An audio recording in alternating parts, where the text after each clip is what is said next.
the only organ that fooled itself. Imagine waking up in the cockpit of a vast, complex machine. Screens, levers, and sensors surround you.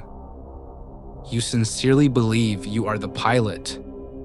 No, if you look closer, the levers aren't connected to anything, and the screens aren't showing the outside world. They are playing pre-recorded loops. You are not the pilot. You are the security guard who has been convinced they are flying the plane just so they don't panic. Your brain weighs about 3 pounds. It contains more synaptic connections than there are stars in our galaxy. And all this unimaginable computing power is directed toward one goal: creating a cozy, understandable, but utterly fake picture of the world for you.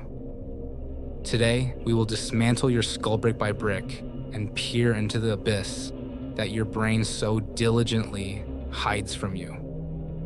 The bone bunker and quanta of emptiness. Your brain is the most isolated object in the universe. It is locked in a bony vault of absolute darkness and tomb-like silence. It has no windows. Eyes, ears, and skin are merely sensors that translate the chaos of the external world into the dull language of electrical discharges. Action potentials. The predictive coding theory. Neuroscience has performed a 180-degree turn in recent decades. It was once believed that information flows from the eyes to the brain. Now we know the flow of information from the brain to the eyes is 10 times more powerful. The brain doesn't look at the world. It hallucinates it based on expectations.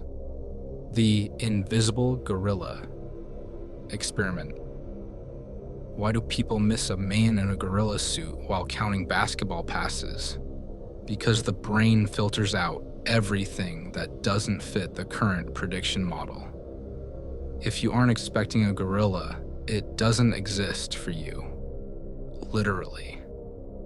Perception error, the blind spot. At the point where the optic nerve exits the eye, you have a physical hole, a blind spot. You should see a black hole in the center of your vision, but you don't. Why? Because the brain is a master of Photoshop. It takes the texture of the surrounding environment and content fills the hole. You live with a permanent falsification before your eyes, and you don't even suspect it. The architecture of paranoia. Who is really calling the shots? If consciousness doesn't control perception, could it at least control actions? Alas, an even deeper disappointment awaits us here. The extended Libet experiment and modern AI interfaces. In the 1980s, Benjamin Libet shocked the world by discovering the readiness potential. But modern experiments using fMRI have gone further. Researchers at the Max Planck Institute in Leipzig were able to predict which button a subject would press, left or right, 7 to 10 seconds before the subject themselves became aware of their choice. 7 seconds. In that time, you could contemplate your entire life, yet your brain had already decided everything. Yourself is just a smartphone notification that arrives after the email has already been sent. Consciousness, as the press secretary Professor Michael Gazzaniga studied split brain patients, those who had their corpus callosum severed to treat epilepsy. He discovered something chilling.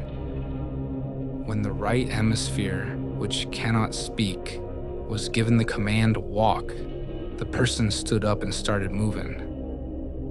When the left hemisphere, which handles speech, was asked, "Why'd you get up?" the person didn't say, "I don't know." The brain instantly fabricated a lie. "I wanted to get a Coke." Your consciousness is a pathological liar. Its job is to explain your impulsive animalistic actions with logical reasons to maintain the illusion that you are a rational being. Glitches in the matrix. when the ghost loses control. The most terrifying way to understand how the brain works is to observe its failures. Cotard syndrome, The Walking Dead. There's a rare psychiatric disorder where people sincerely believe they are dead, have no organs, or have turned into spirits. This happens when the brain's emotional centers disconnect from the zones of self-perception. A person sees themselves in the mirror, but the brain provides no emotional "that's me" response. The result? The mind draws a logical conclusion. Since I don't feel alive, I must be a corpse. Anton syndrome. Denied blindness.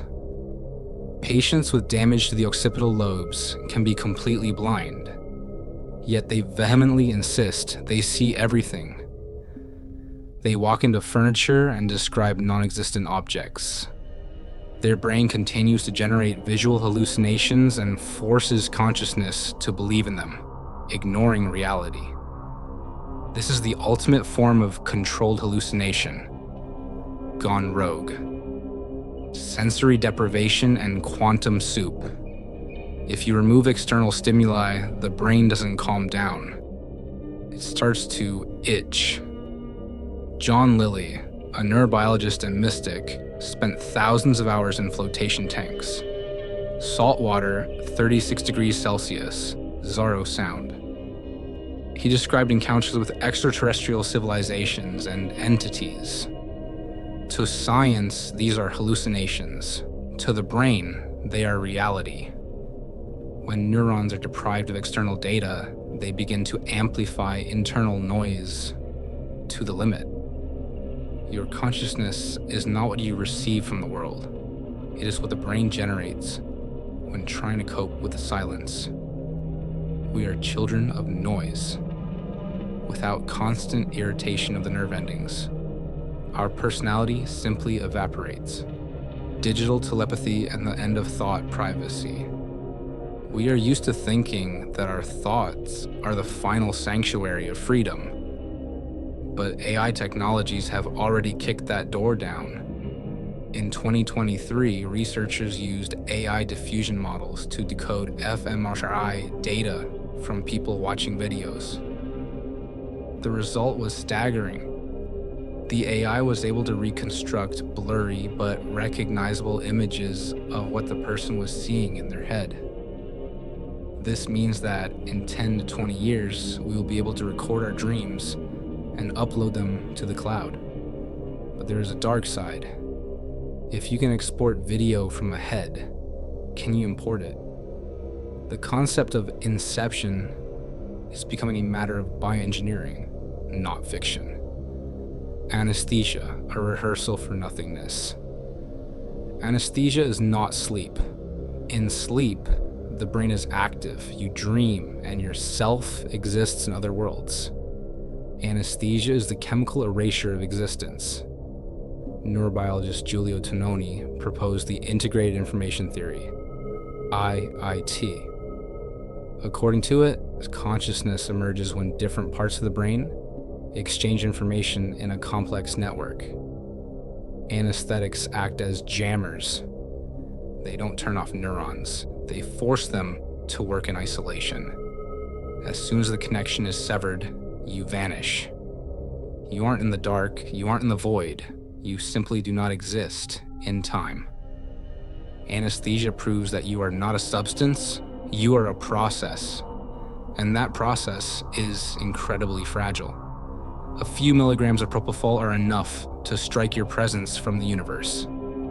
The transition humanity's greatest fear is death. But biology tells us that we fear what we cannot possibly feel. Death is not eternal darkness. To see darkness, you need someone to look at it. Death is turning off the TV. When you turn off the TV, the image doesn't become a black screen forever for the TV itself. It just stops broadcasting. Your state after death will be exactly the same as it was in 1745 or the era of the dinosaurs. You were already dead for billions of years before your birth, and it caused you zero suffering.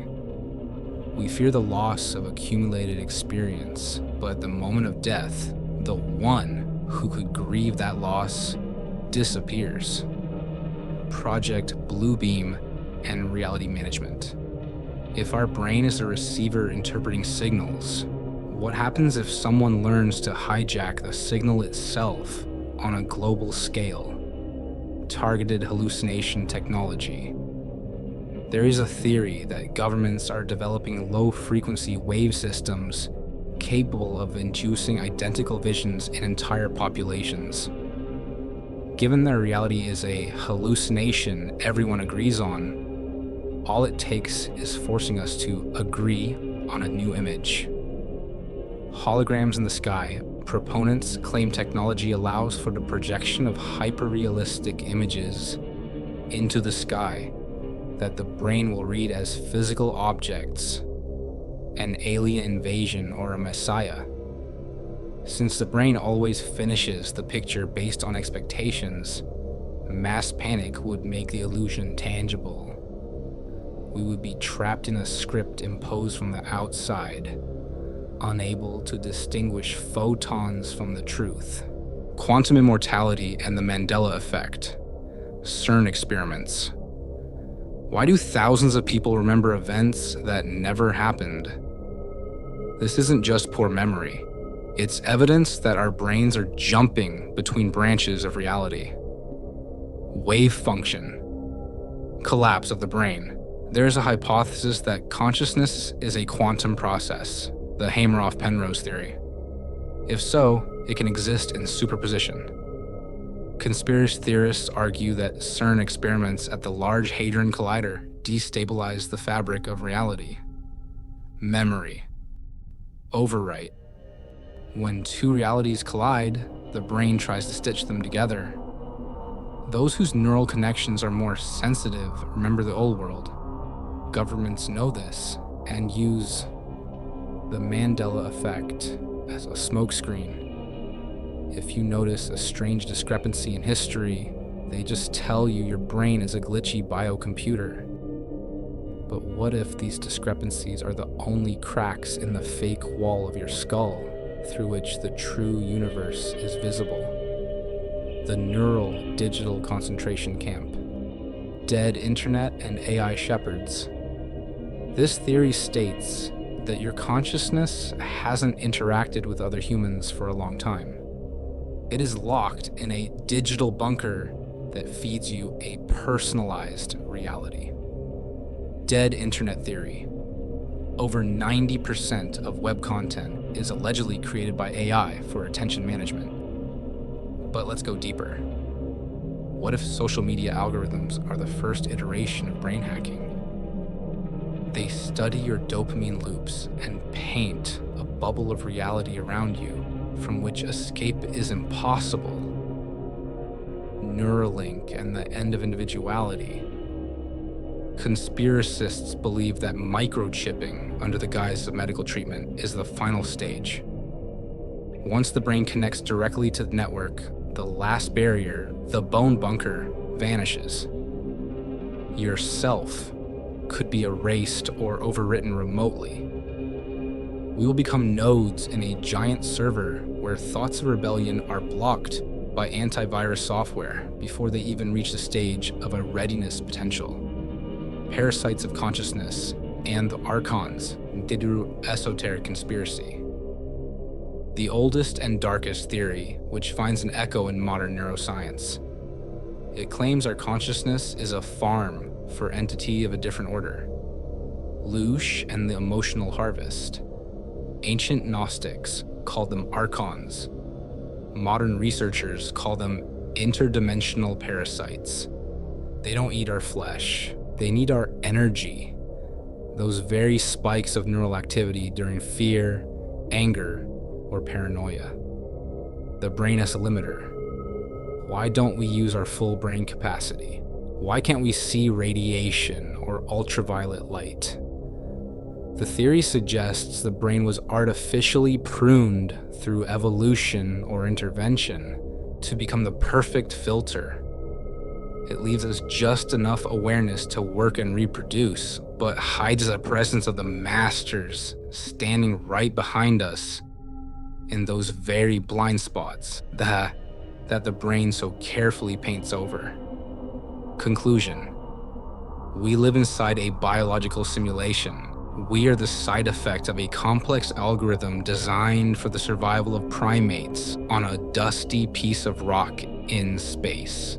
Our brain hides the truth from us because the truth is too complex, chaotic, and useless for survival. You are a ghost generated by electricity, but that doesn't make you any less important. On the contrary, it is a miracle that a chaos of neurons could create something so sophisticated that it can study itself. Question for you: if you were offered a truth pill that removed all your brain's filters and showed reality exactly as it is, no colors, no sounds, just a raw stream of quantum data, would you take it? Or do you prefer to remain in your cozy hallucination? Tell us in the comments which fact hit your ego the hardest. Subscribe to Moribund Room. Here we go so far down the rabbit hole there is no turning back. Like this video if your brain decided this content was worth analyzing. Until next time in the next mystery, goodbye.